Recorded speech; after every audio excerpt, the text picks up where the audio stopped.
Hey, we're here. Welcome. Hey, thank you. Thanks for having me. Well, so we were just talking about how this is the very first virtual podcast interview I've done. I think you're close to I got to be close to 50 interviews across my last show and this show, and you're the first Wow, virtual, so I'm excited. 50 is quite a celebration, isn't it, Ricky? Yeah. And what do we do? We picked what the hottest day in London in a year or so.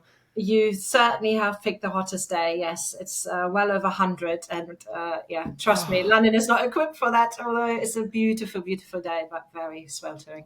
so I'm gonna make you sweat on this interview, like quite literally. Please don't. The hot seat. Well, Christina, obviously I've known you for years, but some of the listeners might be new to you. Do you want to give a little background about who you are and what you're doing? Yeah, sure, sure. So I have been in B2B marketing, publishing for my entire career, and obviously we know each other from the IDG days, where I spent almost 20 years of my career. And throughout, I'm aging myself here now, Ricky. So I have actually started as an apprentice in print publishing, but throughout the whole career, I've always been almost kind of looking for the next thing, or what is interesting, where something maybe underserved. So from print, I was approached by someone saying, "Oh, would you like to, there's this thing called online advertising, impressions, visits. Do you want to have a little look into that?" So I went to that. And IDG, I had many different roles, kind of spearheading the mobile advertising. But then 10 years ago, I started off the EMEA partner marketing team. And that was really one of the areas where there was clearly underserved, Hmm. but a huge growth opportunity. So again, I took my curiosity, looked around in the marketplace, and realized that there's definitely a room for, a gap in the market for an agency that also serves that partner marketing community. So a couple of years ago, I launched my own business, and it's a partner marketing agency. So we're dedicated to partner marketeers and their partners, and work with them on all kinds of go-to-market strategy. So yeah, so that's where I am at the moment. So leading the agency based in London, and loving And that. the agency's called, let's see if I can get this right. Come on, Ricky. IEGA or AEGA? AEGA. AEGA. Okay, I got it right Yes. the first time. Okay, I've been Yes. practicing it. Look, I'm terrible with names, so that's a me problem. AEGA partner marketing, love Yes. it. And this is an agency that's been around for a little while, and you've really brought the partner marketing practice to it, bringing just everything you've learned throughout the years working with partner marketers, working from the publisher side, now putting that with an agency expertise behind it. Is that it? Yeah, that is it. Because, what I also noticed when I was working at IDG running that team was, we had tons of research, a lot of resource for direct marketers, but there Hmm. was very little for partner marketeers, whether it's a networking event or, as I said, some research. So when I launched the agency, one of the points I think, you highlight that as well as Partner Vista, is wanted to really also kind of serve the community. So what Yeah. we also launched was a partner marketing insight series, where we interview partner marketeers on, current challenges, what do they see in market, so that people get the chance to also learn from each other. And obviously, for us to also understand the group even better. And yes, and I think for the agency, for the agency landscape, there's obviously big media marketing agencies, but they don't touch partner marketing because, there's, I think, limited understanding. There's like, oh, partner marketing Yeah. is over there.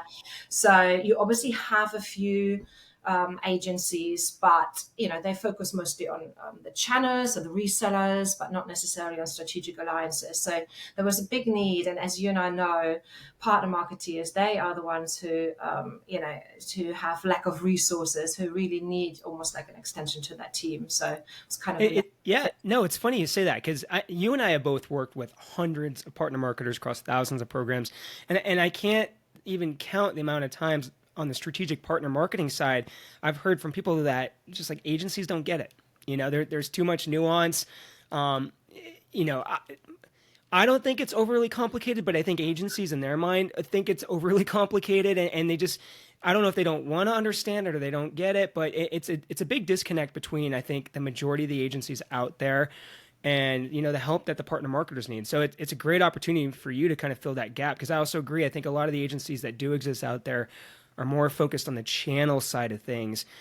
Not, what I see is the growth behind a lot of these current day companies are these strategic partnerships, that are, we saw COVID really, excel digital transformation. There's kind of this lull coming out of COVID. And I've seen a lot of organizations, big, large organizations leaning into their partner ecosystem to help with that next evolution of growth. And they need help.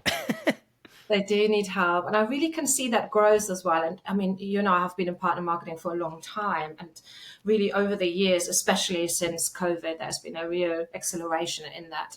And I think there's also an acceleration in that, Rick, because before many were very focused on events, right? When it comes to MDF budgets, etc., everything was kind of focused on face-to-face events.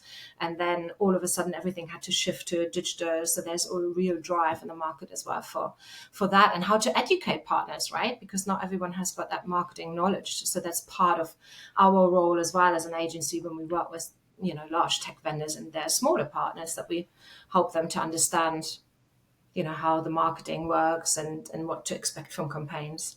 So why do you think agencies are struggling to either support strategic partner marketers or even just dive in? Like, what challenges have you faced that you think is keeping a lot of agencies away, and maybe challenges that you've figured out how to solve as an agency completely focused on this? Yeah, I think it's, we do speak our own language to a certain extent in the partner marketing community. So I think that already means sometimes that people feel it's a very complex environment, MDF, two partner, through partner, with partner, there's all the different types of partners. So I think that throws a lot of people already off. Sometimes it can be very labor intense. When, there's kind of a high touch with some of these, because obviously there's so many moving pieces as well when you have like larger partner networks, and you need to really understand how to communicate, how to, usher people through the process. And, those larger agencies, I think, they are really good, obviously, in specific tactics, perhaps. They're very good in, understanding demand generation, how it works for the client, how to, run an awareness campaign. But obviously for partner marketing, you kind of really need to lean into the more integrated approach.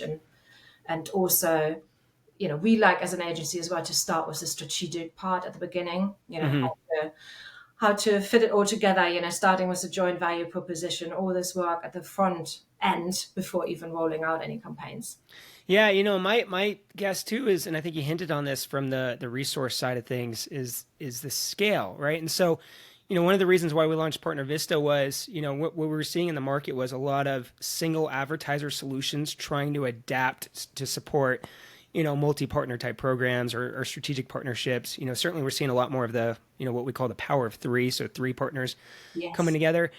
And, historically I've been selling, and so have all our competitors, solutions designed for a single advertiser and trying to adapt that to a multi-partner strategy. And I think a lot of agencies out there are probably taking their resources, their scale, everything, their strategy designed for a single customer, and how do we adapt that to a partner ecosystem strategy. And I think what you've done is you built it from the ground up, kind of like what we've done on our end. With that in mind, and through the nuance and the complexity, and you might be working with one partner on planning, but then another partner is going to book it and do the execution. Like there's so much, sometimes unknowns until you actually get into it, and you have to have the flexibility and the strategic foresight set up to I think succeed on that model. And I think that's what you've done from an agency standpoint. Yeah, totally. So I think the flexibility is a big part as well, isn't it? Yeah.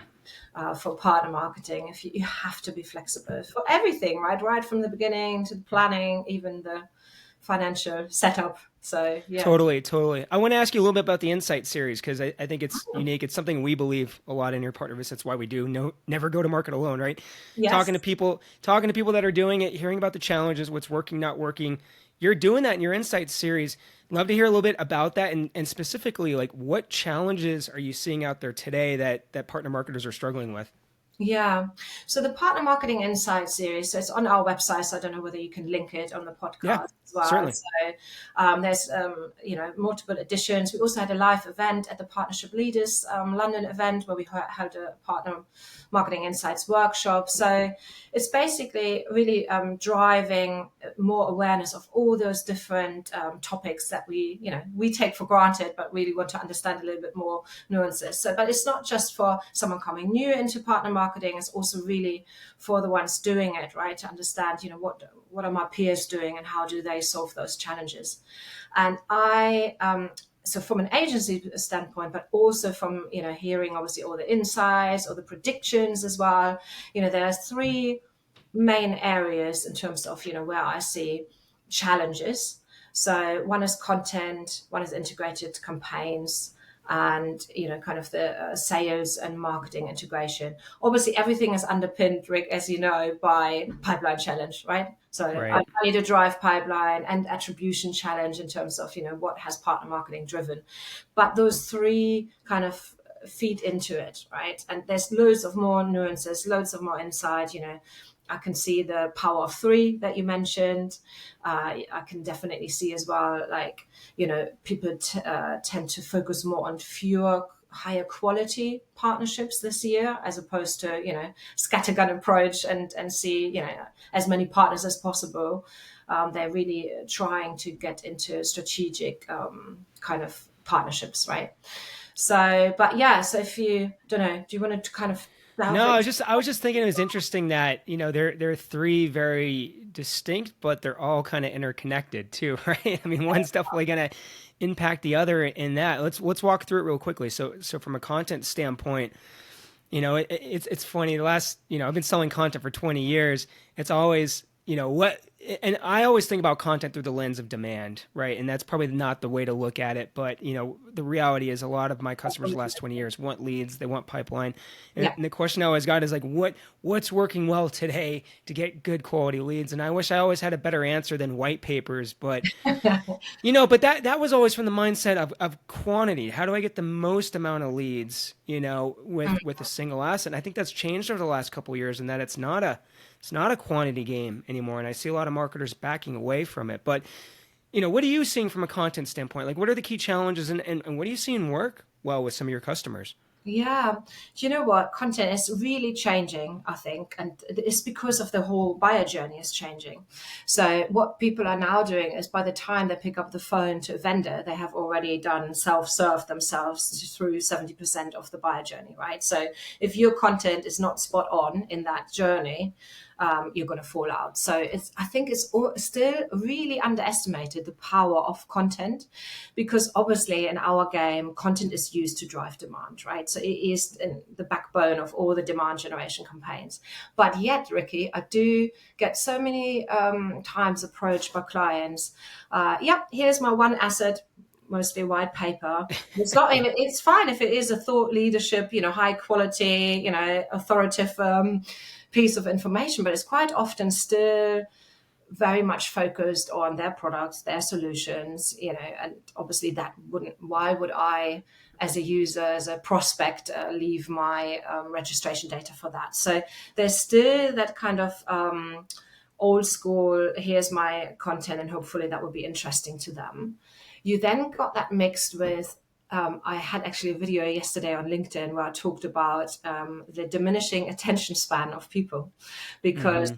I read that actually even TED Talks are now, they were always 18-minute iconic TED Talks. They are now doing a 3-minute version because even they see that people don't hold attention long enough for that, right? Yeah. So my LinkedIn post on that was that what we see really working is that you kind of build almost like a content ecosystem. And what I mean with that is that you need to link, let's say you have a white paper, that's your hero asset and it's good quality, that still has got a place, because, you can't explain those really difficult cloud transformation journeys maybe on a like a 2-minute video. But what you need to do is you need to link it with, let's say, an animated video or a LinkedIn carousel, so that you can draw the audience in, so that you have the hook to actually, get them onto your content journey as such.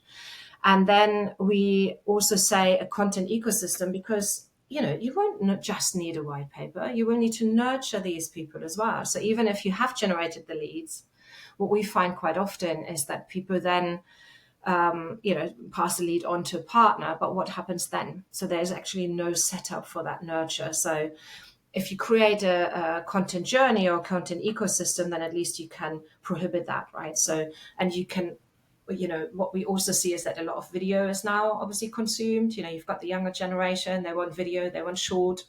So if you have a combination of all the content assets and types, that's definitely something that we're pushing hard with our clients and see great success.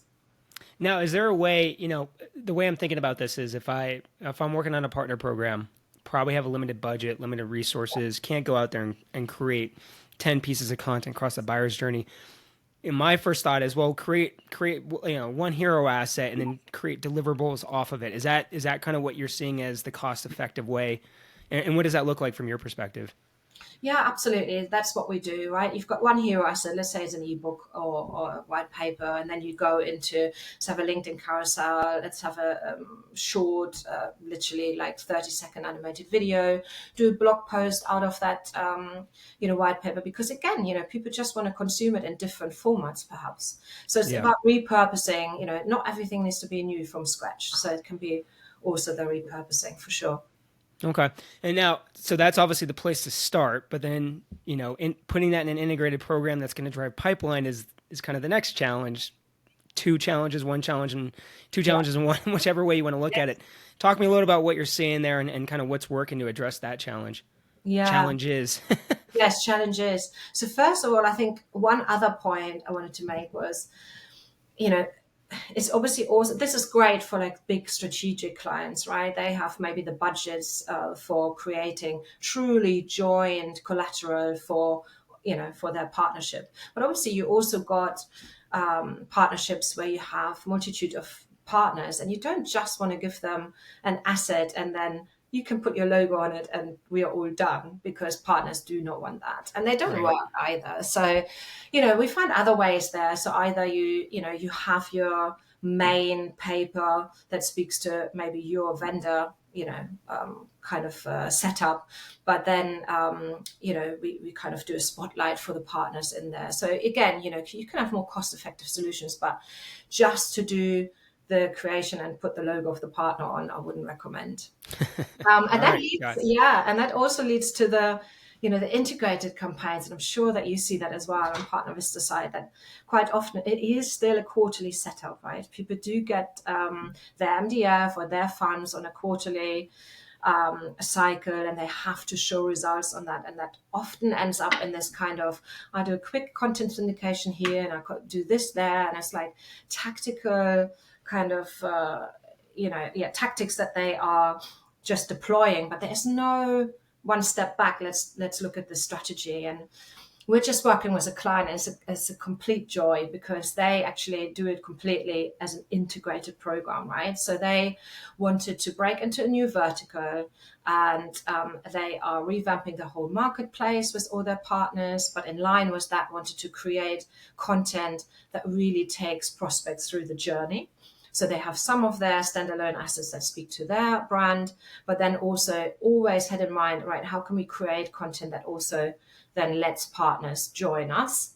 And, if we do that webinar, what will be the next step after the webinar for such a prospect, right, who came and viewed the webinar? Should they then be invited to that event? Should they then get that white paper? So really connecting the dots. And obviously, we started from scratch with that client and all the way through. And the results are brilliant, because obviously, people can see that this is a connected story. And we all know as well from research that people need like minimum 5-8 touch points to actually even recognize or engage with a brand, right? So your one touch point is not going to. So what's your advice to someone who they might find themselves today just doing this kind of standalone approach? I'm just going to develop a white paper and get leads. Yeah. They want to see more results. They want to see more pipeline. How should they be approaching, like from your mindset, give them the secret to how this is how I need to think about this and approach it differently to see better results. How should they think about that? Think about that, yeah, because it's not always possible to, change certain elements, right? You get the quarterly funding, that's how it is, Yeah, that's right? always been the biggest problem from my perspective is just the timing on it, Yeah, right? and then the sales cycles are so long, right? So it doesn't really fit at all in a sense, right? So I think there's different ways, and people realizing how to work that, because sometimes we work with our clients as well, where we do like these turnkey programs. So that is literally off the shelf every quarter. But what Hmm. we always say to them is, right, look at them as a quarterly execution, but see how you can connect them. So if you still Hmm. do in Q1, if you do an event, then create in Q2 the white paper from the event and use it for demand gen, and then invite webinars, and and so Oh, I connect like that. Yeah. So you're still planning quarterly, you're still activating within that 90-day MDF cycle, but you're yeah, thinking about it from a yearly perspective. And so long these term. isolated activations are actually supporting each other and complementary. That's interesting. Yeah, so I think that's one. And the other one is, have like a documented strategy. It sounds so basic, doesn't it? But Yeah. I think I heard that again on the, when we hosted that workshop and a panel, people were saying, the basics are really still what makes all the difference, right? And what you have in those, what we call documented strategies is almost what you have. You can have that with a partner. So where you obviously really drill down on, what's our common objective, what's the ICP, but also what are our, go to market, and what's your responsibility and what's mine, because people telling stories of, one. Getting all the registrants for the webinar, but then it hasn't been cleared up how to follow up. So the other one was following all the leads up. So, Yeah. clear guidelines and a clear strategy that you can always come back to as well, with your partner and see how it's working. I No, think I that's agree. And I think, this is an area where I think Gen AI can really help too, because, I was talking to a partner marketer the other day who, they recorded all their meetings with their partners, right? So they had all the transcripts. They yeah, basically fed that into their, quote unquote compliant, chat GPT version. And they basically gave it the framework to create a documented strategy. And what they were really focused on was a 90, a 90, 120, 360-day plan as far as this documented strategy. And it did most of the work, and he still had to go in there and change things and edit it. But I mean, it took hours off his plate in terms of creating a documented strategy based on the conversations and, the action items and the goals from the meetings with the partnership that were just, from recorded transcripts. And I think we just got to get a little bit more creative, because a lot of these partner marketers are just, they're resource strapped. They don't have time. They're wearing so many hats. But now some of the tools out there can really help at least give you a head start. yeah, absolutely. It's such a good point, because there's so much at the moment that is being developed as well, right? So I love that example. I'm going to nick that, I think. But I can also see it in, like, when I said originally that we have like this, obviously the sales marketing disconnect is nothing new, right? And that's not specific to partner marketing. You can see that in marketing as well. Yeah. But what we have seen is really with AI again, new AI tools that really help a little bit to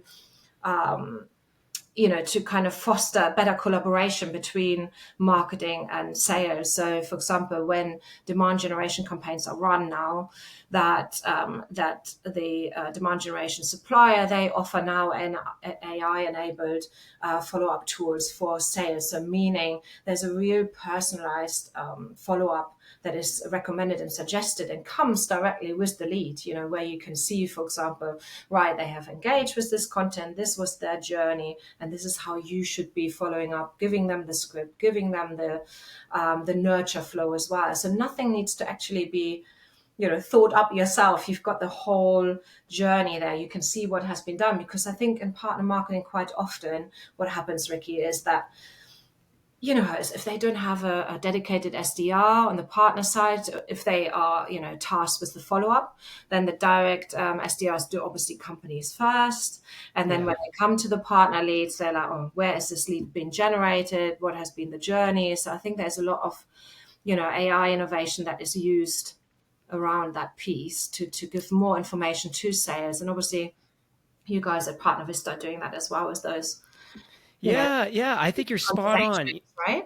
Yeah, I think it's, we've lived in the world of Bant for so long, and to me, Bant's always just been binary. It's, are you a budget maker? Yes or no? Okay. are you in market? Yes or no, right? And it's like, okay, that's, somewhat useful in making sure that we're narrowing in on the target.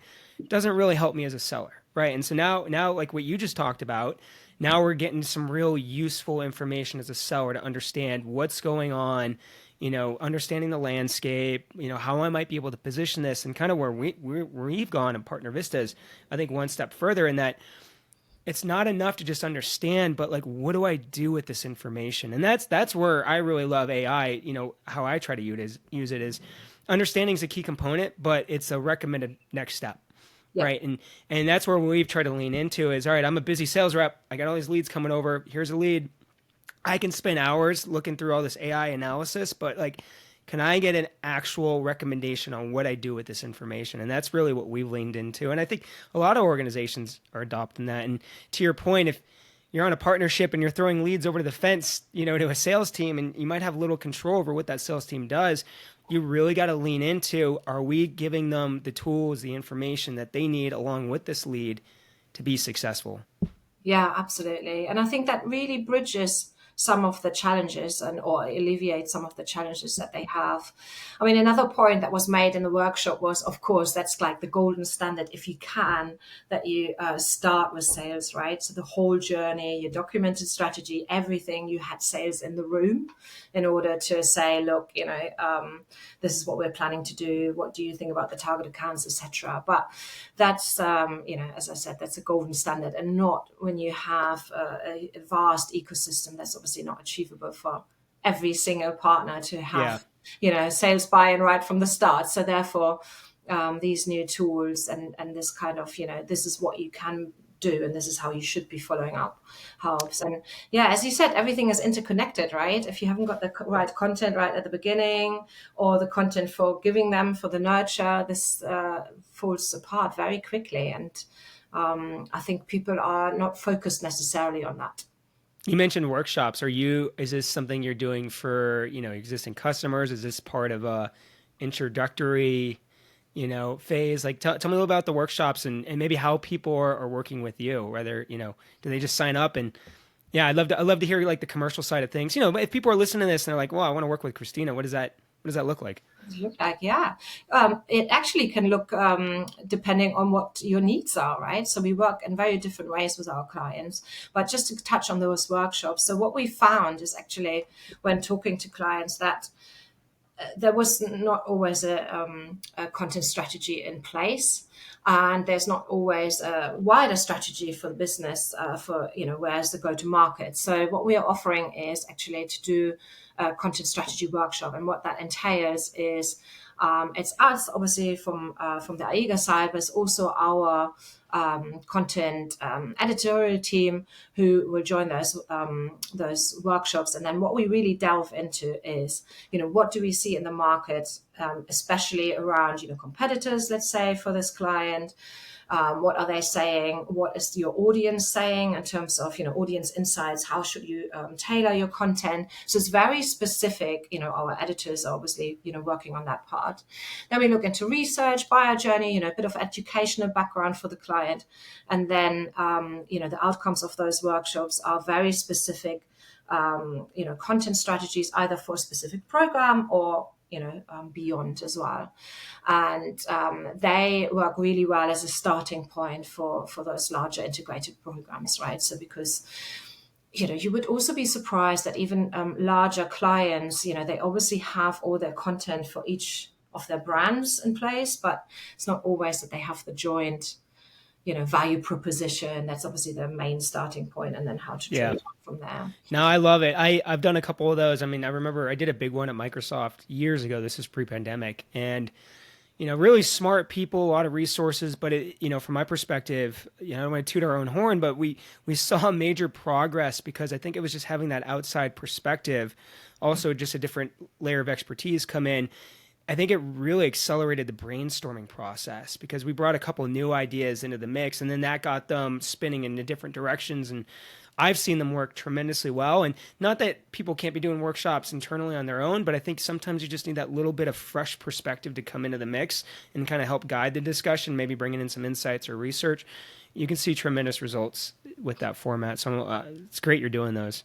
Yeah, and you know what is the other point on those is they are really busy partner marketeers. So sometimes an external person who is running this workshop and gets everyone in the room, that's Yeah. already a win, if you know what I mean. So just to get everyone's minds focused. So yeah, so that's what we do in the content workshops. But yeah, we work with our clients on obviously all go-to-market tactics, right? Whether that's Mhm. margin, content creation, social events, and sometimes it's turnkey programs, and sometimes it's more on strategic integrated programs.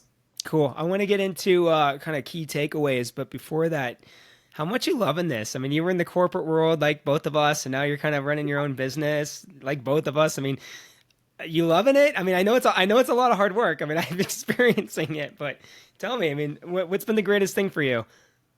Honestly, I'm really loving it. So it is hard work, and especially I think, at the beginning it's very very different, right? Especially when you come out of years and years of corporate life. So Yeah. it's a real adjustment to wear all the hats of marketing, sales, finance, etc. Right at the beginning.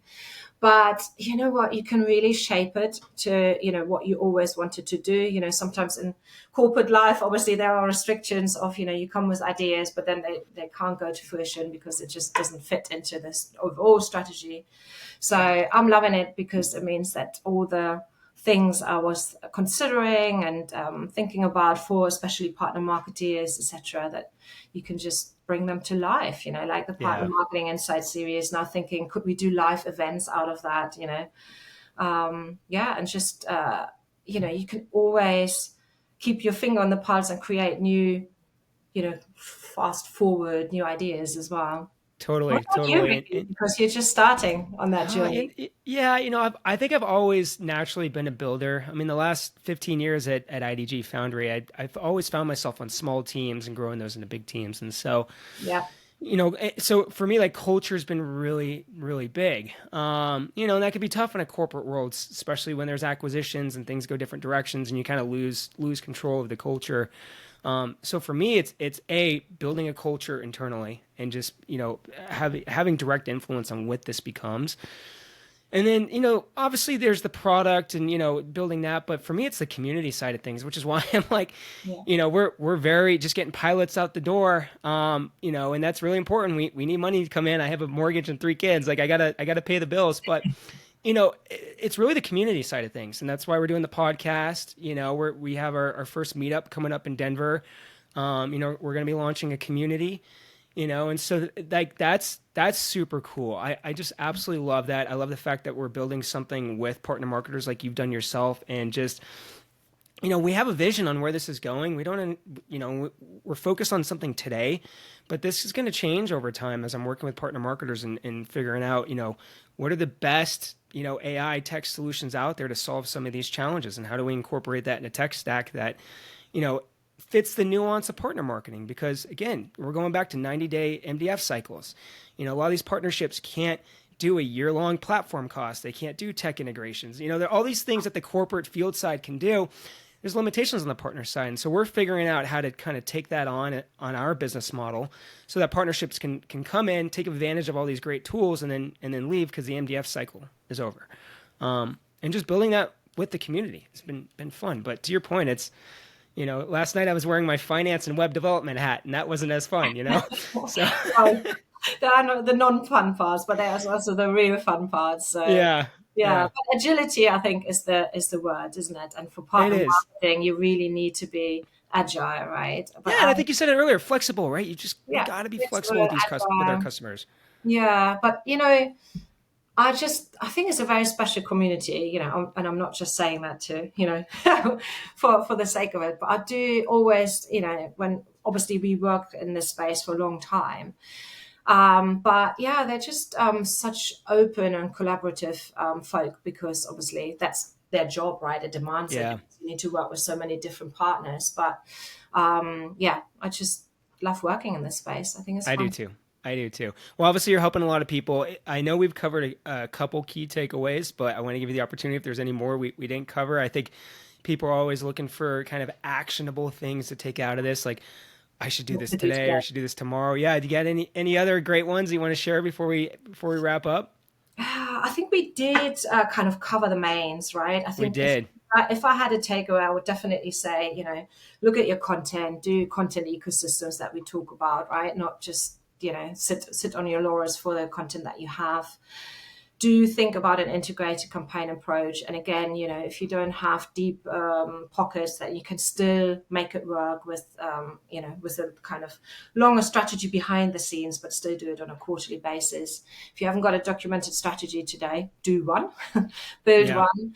And, I know that AI is really overused, right? Everyone is like, oh, should be using AI. What should I be doing? Everyone is doing ChatGPT, but doesn't really know how else. But I think, yeah, just be open to, what agencies or suppliers are bringing to the table, because there's such a quick change, and working with the likes of, Partner Vista or AEGA will kind of give you as well some extra information around those, right? So you should definitely think of how to use those new tools to make your, life easier, really, and and solve some of those challenges, whether it's sales or marketing, or those documented strategies that you set that can be built by the tool, right?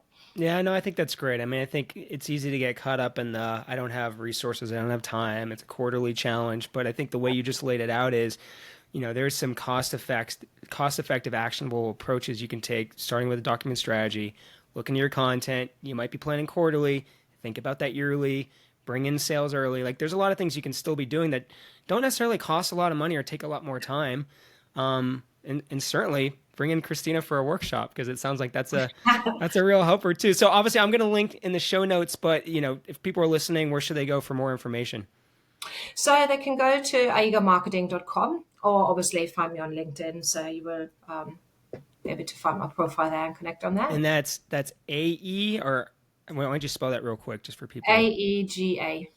Okay, perfect. Awesome. Well, Christina, thank you so much. This has been fun. Okay.